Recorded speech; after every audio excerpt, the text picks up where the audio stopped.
She was 14 years old when she was sent to the gallows. She was 9 years old when she committed the murder.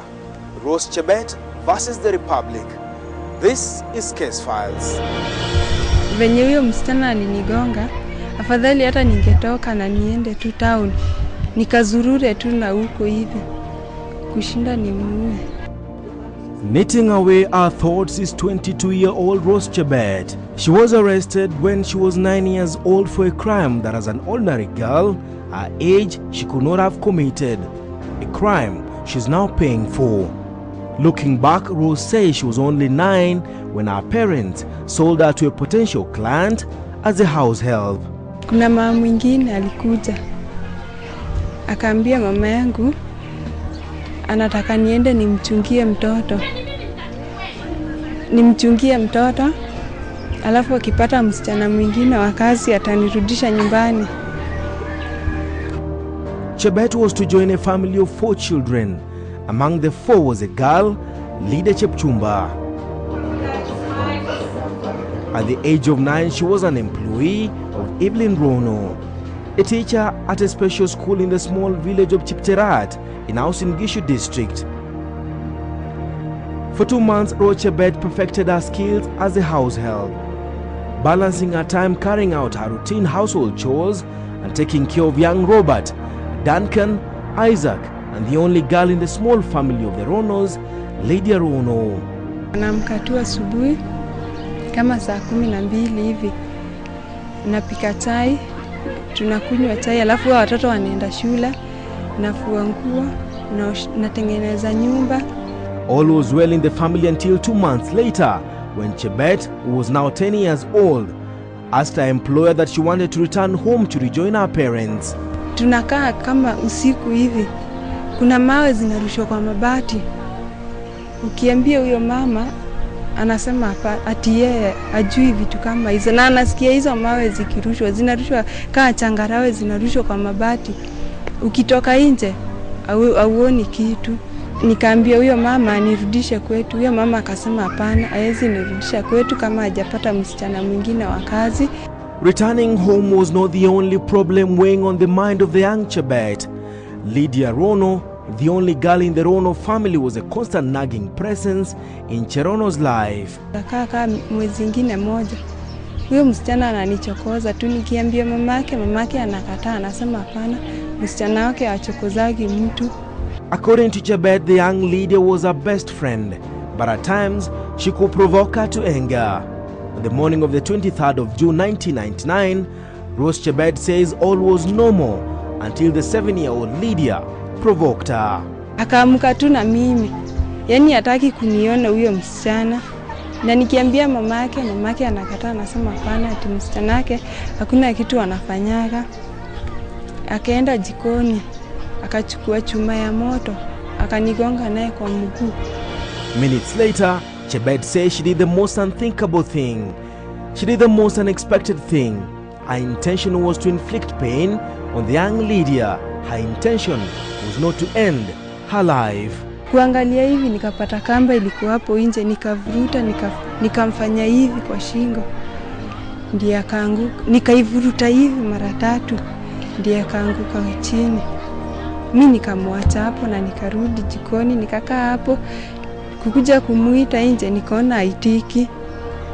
Ndio nikaona kabisa haitiki, ndio nikaenda kuita mama yake. Rose Chebet was later arrested and at 10 years old became among the youngest murder suspects in the country to stand trial. She was later convicted and sent to the gallows. What could have driven the young Chebet to the edge? What turned these small hands then to strangle a girl 3 years younger than her? But the prosecution was able to prove that young Chebet was capable of committing murder. She had the intention and the motive to silence Lydia Rono. Joseph Rono, the father of the young Lydia, told the court, sitting in Eldoret town at the time, that when he arrived home he carried out a physical examination on her daughter. Rono, in his statement, told the police, "My daughter was not suffering from any illness prior to her death. I checked her legs and arms and discovered there were visible marks. I checked the neck, I discovered she was strangled.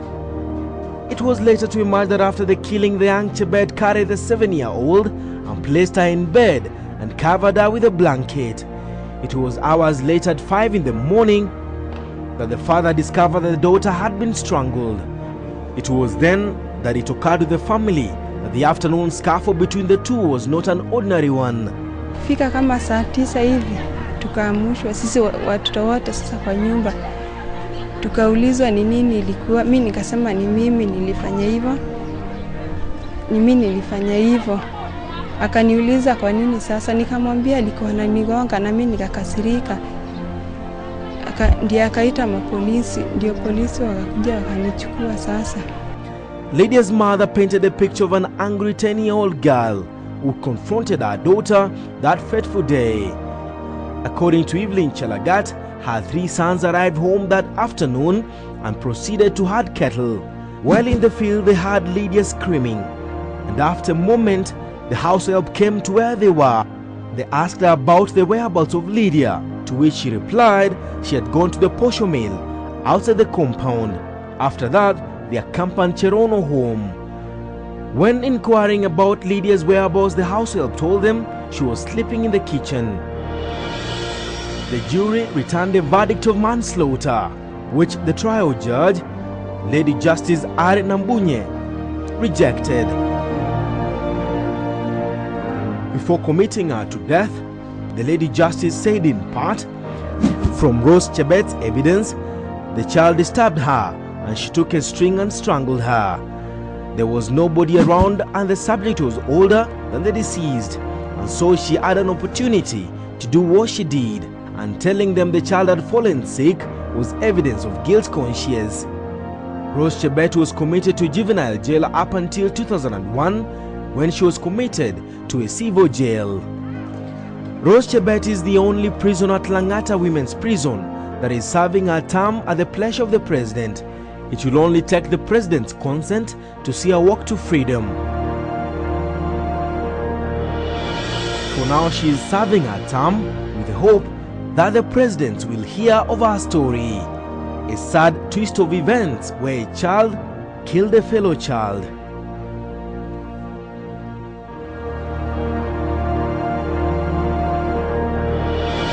She says she killed her 9-month baby so that she could have time to take care of her ailing father.